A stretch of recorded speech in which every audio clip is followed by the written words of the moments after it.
Dear friends, मैं आप लोगों के लिए सीडीपी मॉक टेस्ट नंबर 3 को लेकर आया हूँ। अगर आप लोग मॉक टेस्ट नंबर 1 एंड 2 को नहीं देखें तो उसका लिंक आपको इस वीडियो का डिस्क्रिप्शन में मिल जाएगा। ये जो मॉक टेस्ट नंबर 3 है ये बहुत ही इंपॉर्टेंट एंड आप लोगों के लिए बहुत ही ज्यादा सक्सेस का जो है कॉज बनने वाला है। क्यों?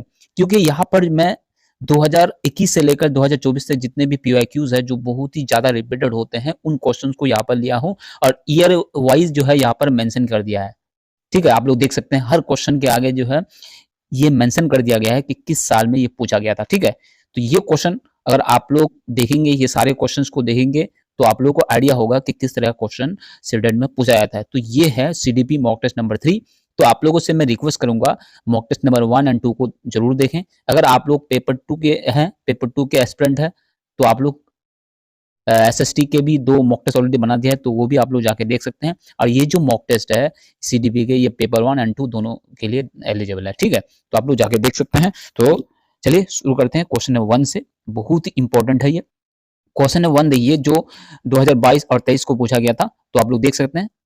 तो क्वेश्चन नंबर 1 देखिए, which principle of development states that development proceed from head to toe. बहुत ही इंपॉर्टेंट सवाल है। हेड टू टो, वो जो प्रिंसिपल ऑफ डेवलपमेंट है वो कौन सा प्रिंसिपल ऑफ डेवलपमेंट है जो हेड टू टो होता है, उसको क्या बोलते हैं? Proximal distal, cephalocaudal, law of readiness, reinforcement. तो बहुत ही इंपॉर्टेंट क्वेश्चन है और इजी क्वेश्चन है ये। तो अगर सीटेट के लिए तैयारी कर रहे हैं तो ये क्वेश्चन आप लोगों को तो पता होना ही चाहिए। तो इसका आंसर हो जाएगा ऑप्शन नंबर बी, सेफालोकॉर्डल। आप लोग बताइए इसका जो अपोजिट होता है उसका नाम क्या है? उसके बाद देखिए क्वेश्चन नंबर 2 क्या कह रहा है। ये 21 एंड 24 में पूछा गया था। अकॉर्डिंग टू पियाजे, conservation of quantity develops in which stage. तो आप लोगों को पता है कि पियाजे ने 4 स्टेजेस दिए थे, तो उनमें से किस स्टेज में जो है कंजर्वेशन आता है? कंजर्वेशन आता है कंजर्वेशन ऑफ क्वांटिटी डेवलप होती है वो स्किल किस स्टेज में?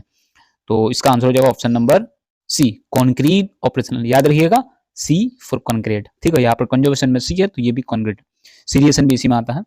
उसके बाद देखिए ये क्वेश्चन नंबर 3, आप यहाँ पर आप लोग देख सकते हैं। क्वेश्चन नंबर 3 जो है 21 में पूछा गया था, ईयर ऑफ 21 में। तो देखिए क्वेश्चन नंबर 3 क्या कह रहा है, which of the following is not a characteristics of the pre operational stage. यहाँ पर कौन है जो प्री ऑपरेशनल स्टेज का कैरेक्टर नहीं है? तो बहुत ही बेहतरीन सवाल है ये।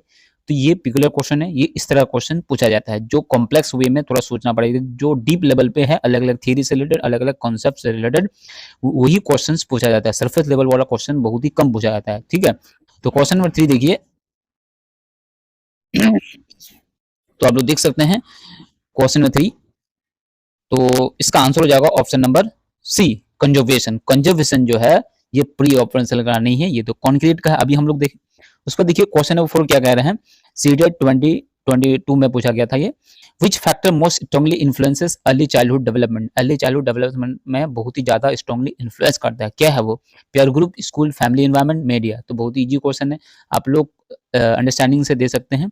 तो इसका आंसर हो जाए option number C, family environment. Family environment बहुत अच्छा होना चाहिए, तभी बच्चा जो है बहुत ही चाइल्डहुड बहुत ही डेवलपमेंट जो है इसमें इन्फ्लुएंस करता है। फैमिली, अगर फैमिली अच्छा नहीं है, फैमिली में हमेशा कन्फ्लिक्ट रहता है, झगड़ा रहता है, तो बच्चे का जो है चाइल्डहुड में बहुत ही डेवलपमेंट में बहुत ही इन्फ्लुएंस होगा, बैड इन्फ्लुएंस होगा। ठीक है, अब आते हैं क्वेश्चन नंबर 5 देखिए 2023 में पूछा गया था, inclusive education means. Inclusive education का मतलब क्या होता है? Separate education for CWSN। उसके बाद एबिलिटी वाइज ग्रुपिंग, तो ग्रुपिंग करना ये तो नेगेटिव वर्ड है। Option number C, educating all children together regardless of differences, ये होगा। D number special schools only वाला ऑप्शन भी नहीं होगा। तो इंक्लूसिव एजुकेशन मतलब कोई भी इंडिविजुअल डिफरेंस रहे, कोई भी बच्चा अलग अलग दिक्कत रहे, सब बच्चों को एक साथ मिला के पढ़ाना, एक साथ एक क्लास में पढ़ाना, चाहे वो कोई भी किसी भी तरह की उसको प्रॉब्लम हो तो एक ही स्कूल में उसके हिसाब से एकोमोडेशन करके चेंजिंग करके पढ़ाना, क्लास में फ्लेक्सिबल रह के पढ़ाना। ठीक है, तो इसका आंसर हो जाएगा ऑप्शन नंबर सी, बहुत ही बेहतरीन सवाल का जवाब है ये। अब देखिए क्वेश्चन नंबर 6 देखिए, सीटेट 21-22 में पूछा गया था, 2021 और 2022 में पूछा गया था। तो क्या क्वेश्चन है देखिए, stimulus response learning is central to which theory. किस थ्योरी के बेस पर जो है ये स्टिमुलस रिस्पांस लर्निंग होता है? Gestalt, constructivism, behaviourism, D number cognitive. तो बहुत ही इंपॉर्टेंट है, इजी क्वेश्चन है, तो इसका जवाब होगा सी नंबर, बिहेवियरिज्म। ठीक है, उसका देखिए क्वेश्चन नंबर 7 देखिए, सीटेट 2023-2024 में पूछा गया था, बहुत ही इंपॉर्टेंट क्वेश्चन है, तो ये रिपीटेड क्वेश्चन है। क्वेश्चन नंबर 7 देखिए, the gap between actual development and potential development is called. जो गैप होती है actual development and potential development के बीच, उसको क्या बोलेंगे? Zone of proximal development, cognitive conflict, assimilation, equilibrium. बहुत इजी क्वेश्चन है। तो इसका आंसर हो जाएगा option number B, zone of proximal development. आप इसको शॉर्ट में बोल सकते हैं जेडपीडी। आप लोग कमेंट करके बताइए जेडपीडी जो थ्योरी है वो किसने दिया था। क्वेश्चन नंबर 8 देखिए, सीटेट 2022 में पूछा गया था, assessment conducted during the teaching learning process. जो during the teaching learning process में जो असेसमेंट होती है, दो तरह का असेसमेंट है, ठीक है। तो आप लोग बताइए कि टीचिंग लर्निंग प्रोसेस के ड्यूरेशन में कौन सा असेसमेंट किया जाता है, summative, non farm referenced, formative, grading. तो क्या होगा, तो इसका आंसर हो जाएगा ऑप्शन नंबर सी, फॉर्मेटिव। इसका मतलब ये जो है समेटिव एंड नॉन रेफरेंस्ड, उसका ग्रेडिंग ये क्या है, ये किस में आता है, आप लोग कमेंट करके बताइए। तो क्वेश्चन नंबर 9 देखिए, 2021 एंड 2023 में पूछा गया था, which method best promotes critical thinking. यहाँ पर कौन सा जो मेथड है वो बहुत ही ज्यादा क्रिटिकल थिंकिंग को प्रोमोट करता है, मतलब आगे बढ़ाता है। Dictation, drill and practice, discussion, memorisation. Memorisation गलत जो है नेगेटिव है, डिक्टेशन से कुछ नहीं होगा, ड्रिल एंड प्रैक्टिस नहीं होगा। अगर बच्चों को समझ नहीं आया, बार बार हम प्रैक्टिस करवा रहे हैं तो भी नहीं होगा, बच्चों को समझाना जरूरी है। तो इसका आंसर हो जाएगा option number C, discussion. Discussion होगा तो बच्चों में क्रिटिकल थिंकिंग प्रोमोट होगी, ठीक है। अब आते हैं क्वेश्चन नंबर 10, देखिए क्या कह रहा है। क्वेश्चन नंबर 10 सीटेट 2024 में पूछा गया था, learning link to prior knowledge support which theory. वो लर्निंग जो लिंक प्रायर नॉलेज, पहले से जो नॉलेज है उसको मतलब लिंक करता है, वो कौन सी थियरी है। Behaviourism, constructivism, conditioning, trial and error. Trial and error होगा, कंडीशनिंग होगा, क्या होगा। तो इसका जवाब होगा option number B, constructivism. Construct का मतलब ही नॉलेज को कंस्ट्रक्ट करना होता है। जो प्रायर नॉलेज है उसके बेस पर हम नई नॉलेज देते हैं। जैसे हम अगर बड़ी-बड़ी किताबें पढ़ते हैं तो पहले हम एबीसीडी शुरू किए, एबीसीडी पढ़ तब वर्ड सीखे, वर्ड से सेंटेंस सीखे, ठीक है। तो प्रायर नॉलेज से हम जोड़ते हैं जब लर्निंग को, तो उसको बोलेंगे कंस्ट्रक्टिविज्म, ठीक है, इस क्वेश्चन के हिसाब से, ठीक है। अब आते हैं क्वेश्चन नंबर 10 क्या कह रहा है, सीटेट 2022 में पूछा गया था, which is a social emotional development milestone. कौन है यहाँ पे, क्रॉलिंग है, स्पीकिंग वर्ड्स है, शोइंग एम्पैथी है, ग्रास्पिंग ऑब्जेक्ट्स है। तो बहुत ही इजी रहेगा क्वेश्चन ये, क्वेश्चन 11। तो इसका आंसर हो जाएगा option number C, showing empathy. Empathy मतलब किसी पर रहम खाना जो है वो इमोशनल डेवलपमेंट ही है ना। क्वेश्चन नंबर 12 देखिए, सीटेट 2021 में पूछा गया था, motivation that comes from with in the learner is called. Motivation जब अंदर से आता है, लर्नर के या स्टूडेंट्स के या बच्चों के अंदर से जब आता है, उस मोटिवेशन को क्या बोलेंगे। Extrinsic motivation, negative motivation, intrinsic motivation, external enforcement. तो अब बताइए इंटरनली हो रहा है, यहाँ पर इंटरनल मोटिवेशन है। मोटिवेशन आर टू टाइप्स, एक्सटिंग एक्सट्रिंसिक मोटिवेशन या फिर इंटरेस्टिंग मोटिवेशन। तो एक्सटिंग मतलब यहाँ पर देखिए एक्सटर्नल मोटिवेशन, यहाँ पर सीधा आप लोग ये समझिए एक्सटर्नल मोटिवेशन, इंटरनल मोटिवेशन। तो यहाँ पर इंटरनल मोटिवेशन की बात है, तो ये इसका आंसर हो जाएगा ऑप्शन नंबर सी, ठीक है। उसके बाद आ जाता है क्वेश्चन नंबर 13 देखिए, सीटेट 2023 में पूछा गया था, according to Kohlberg moral development mainly depends on. तो कोलबाग के हिसाब से मॉरल डेवलपमेंट जो है डिपेंड करते हैं किस पे, एज पे, इंटेलिजेंस पे, social interaction and moral reasoning पे, ये नंबर फियर और पनिशमेंट से। बहुत ईजी क्वेश्चन है ये। तो क्वेश्चन नंबर 13 का आंसर होगा option number C, social interaction से और मॉरल रीजनिंग, उसके बाद रीजनिंग होना चाहिए, तभी जो है मॉरल डेवलपमेंट डेवलप होगी, ठीक है, इसी पर डिपेंड करती है। क्वेश्चन नंबर 14 देखिए, सीटेट 2022 और 2024 में पूछा गया था, a pre test conducted before instruction is an example of. Pre test जो होता है, समेटिव असेसमेंट होता है, यूनिट टेस्ट होता है, डायग्नोस्टिक टेस्ट असेसमेंट होता है, बोर्ड एग्जामिनेशन होता है, क्या होता है। बहुत ही इंपॉर्टेंट क्वेश्चन है और ये कंफ्यूजन वाला क्वेश्चन है। तो इसका जवाब हो जाएगा option number C, diagnostic assessment.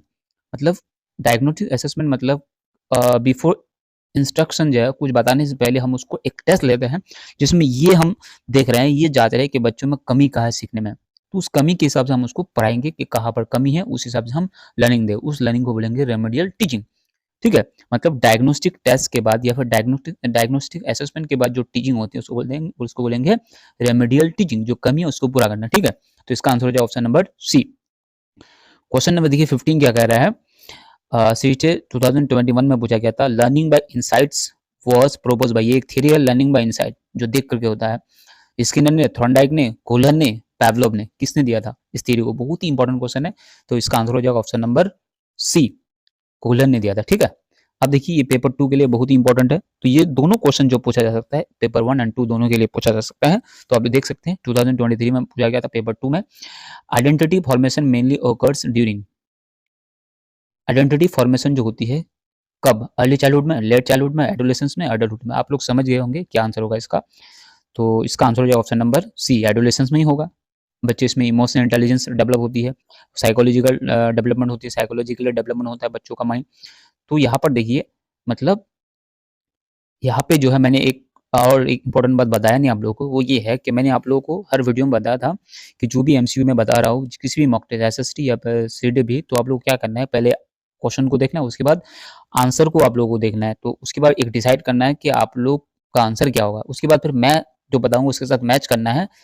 तो आप लोग को एंड में ये बताना है कि टोटल आप लोगों को 30 में से कितने मार्क्स आप लोगों ने स्कोर किया, ठीक है, कमेंट में जरूर बताइएगा। लेकिन बहुत सारे बच्चे बताते नहीं है, इसका मतलब ये है कि सारे बच्चे इस वीडियोस को पूरे एंड तक नहीं देखते हैं, तो अगर देखेंगे तो उनको जरूर फायदा होगा, बेकार तो नहीं जाएगा, ठीक है। अब आते हैं क्वेश्चन नंबर 17 क्या कह रहा है, सीटेट 2024 में पूछा गया था, which method is most suitable for teaching abstract concept, abstract concept को सिखाने के लिए कौन सा जो मेथड है, लर्निंग मेथड है, वो जरूरी है, बहुत सुटेबल है टीचिंग के लिए, ठीक है। Lecture method, project based learning, road memorisation, dictation. तो आप देखिए, डिक्टेशन से कुछ नहीं होगा, रट्टाबाजी से भी कुछ नहीं होगा, लेक्चर से भी कुछ नहीं होगा, लेक्चर तो बोरिंग होता है सबके लिए, बच्चों के लिए ज्यादातर बोरिंग होता है, तो इसका आंसर हो जाएगा ऑप्शन नंबर बी। क्या होगा, ऑप्शन नंबर बी होगा, प्रोजेक्ट बेस्ड से मतलब लर्निंग बाय डूइंग होता है, इसमें बच्चे कुछ करते हैं उसके बाद सीखते हैं, ठीक है। उसके बाद देखिए क्वेश्चन नंबर 18 क्या कह रहा है, क्वेश्चन नंबर 18 क्या कह रहा है, देखिए 2022 एंड 2023 में पूछा गया था ये question, thinking about one's own thinking is known as, मतलब अपनी ही थिंकिंग पर और थिंकिंग करना, अपनी ही सोच पर और थिंकिंग करना, तो उसको क्या बोलेंगे, conditioning, reinforcement, metacognition, transfer of learning. तो इसका आंसर हो जाएगा ऑप्शन नंबर सी। 18 का क्या होगा, ऑप्शन नंबर सी होगा, मेटाकॉग्निशन, मतलब thinking by thinking, thinking beyond thinking, मतलब थिंकिंग पे थिंकिंग करना, क्या बोलेंगे उसको, मेटाकॉग्निशन बोलेंगे। तो याद रखिए, थिंकिंग ऑन थिंकिंग मतलब कोई चीज पे थिंकिंग कर रहे हो उस पर फिर थिंकिंग करना, मतलब ज्यादा डीपली सोचना, उसको बोलेंगे क्या बोलेंगे, मेटाकॉग्निशन। अब देखिए क्वेश्चन नंबर क्या कह रहा है, क्वेश्चन नंबर आप लोग देख सकते हैं, क्वेश्चन नंबर क्या है, देखिए 19 क्वेश्चन, देखिए 19 नंबर क्वेश्चन क्या कह रहा है, सीटेट 2021 में पूछा गया था ये, विच is a common characteristics of adolescent, adolescent जो एज है इसमें कॉमन कैरेक्टरिस्टिक्स क्या है, emotional stability, concrete thinking only, identity crisis, dependence on parents. तो क्या होगा, तो इसका आंसर हो जाएगा ऑप्शन नंबर सी होगा, आइडेंटिटी क्राइसिस होता है। तो याद रखिए ये कॉमन चीज है, अपने बारे में सोचना, अपने लुक के बारे में, अपने प्रेजेंस के बारे में, लोगों के बारे में, लोग हमारे बारे में क्या सोचते हैं, ये ज्यादा हम सोचते हैं किसमें, एडोलेसेंस में, ठीक है। कैसे कपड़े पहनेंगे जिसकी वजह से लोग मुझे अच्छा कहेंगे, या फिर ऐसे कपड़ा ना पहने जो लोगों को खराब सोचे या लोगों को खराब लगे, तो इसके हिसाब से हम सोचते हैं, एक्ट करते हैं, ठीक है। उसके देखिए क्वेश्चन नंबर 20 क्या कह रहा है, आप लोग देख सकते हैं, 20 क्वेश्चन बहुत इंपॉर्टेंट है, जो 2024 में पूछा गया था, which classroom practice support gender equality, gender equality मतलब बराबर रोल है, गर्ल्स गर्ल्स और बॉयज का दोनों का बराबर रोल है, जेंडर इक्वलिटी को बोलेंगे, जिसको बराबर मौका दिया जाए। तो वो कौन सा स्टेटमेंट है जो उसके हिसाब से सही है, assigning roles based on gender, gender के हिसाब से हम उसको रोल्स देंगे किसी प्ले में, किसी ड्रामा में, using gender neutral language, C number encouraging stereotype को, मेल फीमेल को ज्यादा ये देंगे, ये होगा। डी नंबर डिफरेंशियल एक्सपेक्टेशन, तो इसका आंसर हो जाएगा ऑप्शन नंबर बी होगा, using gender neutral language, neutral मतलब कोई जेंडर के हिसाब से नहीं कि ये फीमेल के लिए, ये बॉयज के लिए है, ये मेल के लिए है, ऐसा नहीं है, ये लड़कियों के लिए है, ये लड़कों के लिए, ऐसा नहीं है, बराबर है सबका। क्वेश्चन नंबर 21 देखिए, जो 2022 में पूछा गया था, continuous and comprehensive evolution emphasises, CCE, इसका पूरा नाम याद रखिए, कंटिन्यूअस एंड कॉम्प्रिहेंसिव एवल्यूशन, ये एम्फसाइज करता है, किस पर फोकस करता है, ओनली स्कॉलस्टिक एरियाज, ओनली वाला आंसर नहीं होगा, बी नंबर ओनली को स्कॉलस्ट, ये दोनों होगा, C number holistic development, D number examination marks only, ये तीनों ही ओनली है, तो ये तीनों ही नेगेटिव है, ओनली वाला ज्यादा, तो ये नैरो माइंडेड क्वेश्चन था, नैरो माइंडेड आंसर जो ऑप्शन जो है वो क्या होते हैं, वो नेगेटिव होते हैं। तो देखिए होलिस्टिक डेवलपमेंट मतलब स्कॉलस्टिक एरियाज भी होते हैं, को स्कॉलस्टिक एरियाज भी होता है इसमें, ठीक है, होलिस्टिक में, तो इसका आंसर हो जाएगा option number C, holistic development. अब देखिए क्वेश्चन नंबर 22 देखिए, सीटेट 2021 एंड 2023 में पूछा गया था, एक साल गैप था इस क्वेश्चन में। देखिए क्या कह रहा है, which indicates a learning disability, ये कौन चीज है जो लर्निंग डिसेबिलिटी को इंडिकेट करता है, poor attendance, low intelligence, difficulty in reading and writing despite normal intelligence, तीन नंबर lack of motivation।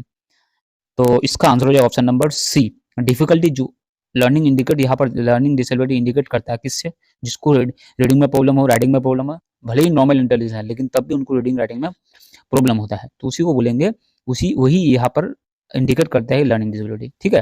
उसका देखिए क्वेश्चन नंबर 23 क्या कह रहा है, सीटेट 2022 में पूछा गया था, Bloom taxonomy of educational objective is arrange from simple to complex, यहाँ पर एक टेक्सोनोमी दिया है, यहाँ पर कह सकते हैं थ्योरी दिया है, इस थ्योरी के हिसाब से ऑब्जेक्टिव्स है, अरेंज किया जाता है चीज़ों को, simple to complex, complex to simple, abstract to concrete, practical to theoretical.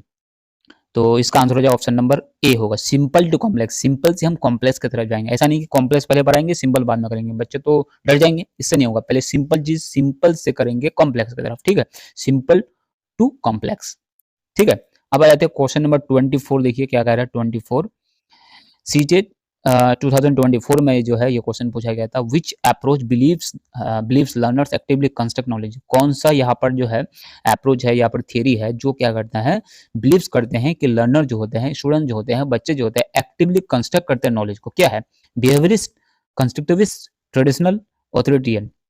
तो इसका आंसर हो जाएगा, आप लोगों को पता है, ये समझिए आप लोग जो तैयारी करते हैं, तो इसका आंसर हो जाएगा ऑप्शन नंबर बी, क्योंकि कंस्ट्रक्ट करते हैं, कंस्ट्रक्ट नॉलेज, इसलिए तो उसका नाम है कंस्ट्रक्टिविस्ट, ठीक है। अब आ जाते हैं क्वेश्चन नंबर 25, क्या कह रहा है देखिए आप लोग 25, assessment that compares learners performance with other is, जो असेसमेंट कंपेयर करते हैं लर्नर्स के परफॉर्मेंस को दूसरों से, तो उसको क्या बोलेंगे, criterion referenced, diagnostic, formative, non reference. तो आप लोगों को समझ में आ गया होगा, तो क्या है, तो इसका आंसर हो जाएगा ऑप्शन नंबर क्या होगा, डी होगा, नॉर्म रेफरेंस, जिसमें जांचा जाता है, दूसरों से कंपेयर किया जाता है इसमें, ठीक है। अब जैसे सीटेट के एग्जाम में वो क्राइटेरियन है, ये दूसरों से कंपेयर नहीं किया जाता, वो क्राइटेरिया है कि इतना नंबर अगर लेके आते हैं, 90 लेके आते हैं, 150 में से 90 लेके आते हैं, तो आप क्वालिफाई है। तो नॉर्म रेफरेंस में क्या होता है, वो मेरिट लिस्ट, जो मेरिट बेस पे सचता है कि किसी एग्जाम के लिए अगर 100 बच्चा चाहिए, तो 1 लाख बच्चा उसमें जो है क्या करते हैं, अप्लाई करते हैं, तो उसको मेरिट के हिसाब से, नंबर के हिसाब से उस नंबर को अलाइन किया जाता है, अरेंज किया जाता है नंबर को, उस हिसाब से उसको क्या बोलेंगे, दूसरों से कंपेरिजन किया हम, ठीक है। तो इसका आंसर है ऑप्शन नंबर डी।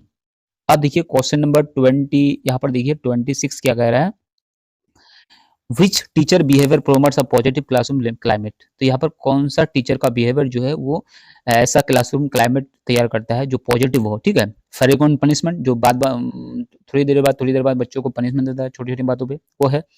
फेवरेटिज्म है। C number respectful interaction, authoritarian, तो ऑथोरिटेरियनिज्म, तो क्या होगा इसका आंसर 26 का, तो इसका आंसर हो option number C, respectful interaction, मतलब सही से रिस्पेक्टफुली बच्चों से बात करते हैं, ऐसा नहीं कि एरोगेंट के साथ रूडली बात करते हैं, ऐसा नहीं है। तो इसका आंसर होगा option number C, respectful interaction होता है बच्चों से, ठीक है। क्वेश्चन नंबर 27 देखिए, सीटेट 2022 में पूछा गया था, a learner who learns best by doing belongs to which learning style, मतलब ये लर्नर जो सीखता है बेस्ट, अच्छे से सीखता है, by doing belongs to which learning style, मतलब कुछ करके सीखते हैं, जो वो कौन सा लर्निंग स्टाइल है, विजुअल है, ऑडिटरी है, काइनेस्थेटिक है, वर्बल है। तो इसका आंसर हो जाए ऑप्शन नंबर सी, काइनेस्थेटिक, मतलब बॉडीली जो एक्टिविटी करते हैं उसको काइनेस्थेटिक बोलेंगे, ठीक है। जैसे कोई मतलब हाथों को हिला के, सर के हिला के हम कोई चीज पढ़ाते हैं, वो ज्यादा सीखते हैं बच्चे, ठीक है। क्वेश्चन नंबर 28 देखिए क्या कह रहा है, which of the following is a को स्कोलेस्टिक एरिया, को scholastic, mathematics, science, life skill, language, क्या है ये, को स्कोलेस्टिक एरिया में आता है। तो 28 का आंसर हो जाएगा option number C, life skills है, जो पढ़ाई से एकेडमिक से थोड़ा दूर है लेकिन बहुत ही जरूरी है। अब देखिए क्वेश्चन नंबर 19 क्या कह रहा है, क्वेश्चन नंबर 19, अकॉर्डिंग टू, ये 2023 में पूछा गया था, अकॉर्डिंग टू एनईपी, एनईपी का पूरा नाम क्या आप लोग बताइएगा, align pedagogy teaching should be examination centred, teacher centred, learner centred, content centred, तो क्या होगा इसका आंसर, तो इसका आंसर है option number C, learner centred, learner मतलब स्टूडेंट सेंटर या फिर चाइल्ड सेंटर्ड एजुकेशन जिसको बोलेंगे। तो टीचर सेंटर खाली टीचर पर ज्यादा फोकस किया जाएगा, ये गलत बात है। उसके बाद एग्जामिनेशन सेंटर सिर्फ एग्जाम के लिए बच्चों को पढ़ाना, ये भी गलत है। कंटेंट जैसे कंटेंट को पढ़ाना होगा, बच्चे को अच्छा लगे या ना लगे वो नहीं है, तो यहाँ पर लर्नर को ज्यादा इंपॉर्टेंस देना होगा एनईपी के हिसाब से, कि स्टूडेंट ज्यादा इंपॉर्टेंट है, वो किस हिसाब से सीखना चाहते हैं या अच्छी तरह से सीख पाते हैं, ठीक है, उस पर ज्यादा फोकस करना पड़ेगा, तो ये बेस्ट तरीका रहता है, ठीक है। अब लास्ट क्वेश्चन देखिए, बहुत ही इंपॉर्टेंट क्वेश्चन है जो सीटेट 2022 में पूछा गया था, which practice helps in inclusive classroom, which practice helps in inclusive classroom, वो कौन सी चीज है जो इंक्लूसिव क्लासरूम में जो है हेल्प करती है, कौन सी प्रैक्टिस है। Same instruction, instruction for all, सबके लिए एक ही जैसा हम उसको इंस्ट्रक्शन देते हैं, तो ये सही नहीं होगा, क्योंकि सबका सीखने का जो तरीका है अलग अलग होता है। बिना फ्लेक्सिबल टीचिंग स्टडी, फ्लेक्सिबल जो जैसा है उसको उस हिसाब से बताना, तो ये सही लग रहा है। सी नंबर इग्नोरिंग इंडिविजुअल, हम तो इग्नोर नहीं कर सकते डिफरेंस, जो डिफरेंस है वो रहेगा, कि कोई धीरे धीरे सीखते हैं, कोई तेजी से सीखते हैं, ठीक है, तो हम इसको इग्नोर नहीं करना। डी नंबर रिजिड एवोल्यूशन, एक ही तरह का पैटर्न, तो इसका आंसर होगा option number B, flexible teaching studies. तो मैंने आप लोगों को यहाँ पर 30 एमसीक्यूज का आंसर बताया और समझाया भी आप लोगों को, तो आप लोग बताइए 30 में से कितने आप लोगों ने स्कोर किया। तो आप लोगों से रिक्वेस्ट करूंगा कि मॉक टेस्ट नंबर 1 एंड 2 को जरूर देखें। तो और आप लोगों को अगर PDF ये चाहिए तो आप लोगों को मिल जाएगा। तो आप लोगों को क्या करना है, स्क्रीन पे दिए गए नंबर पर कॉन्टैक्ट करना है, तो आप लोगों को PDF में फाइल मिल जाएगा, फ्री ऑफ कॉस्ट मिल जाएगा। तो आप लोग देख सकते हैं, अगर एंड तक यहाँ तक देखते हुए आएंगे तो उन लोगों को पता चलेगा। ठीक है, तो मिलते हैं बहुत जल्द नेक्स्ट मॉक टेस्ट में।